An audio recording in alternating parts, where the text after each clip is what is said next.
Hey guys, and welcome back to another DIY. Today I'm gonna share with you how I made my version of a 3D DIY block letter or symbol.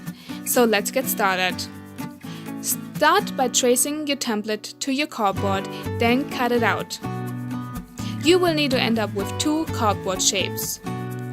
Next, take a strip of a cardboard and cut it into 6 cm stripes. Roll them up and secure them with tape. This will be the middle part of your block.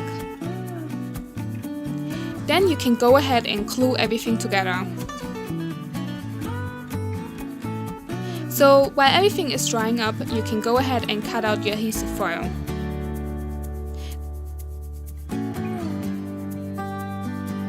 Next, you want to take your adhesive foil and cover the gap. Cut in the sides so it will be easier to tape it down.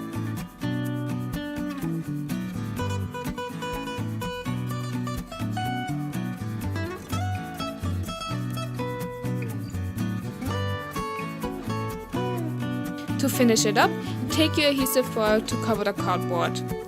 And that's already it. If you like this video, give it a thumbs up and then I will see you next time.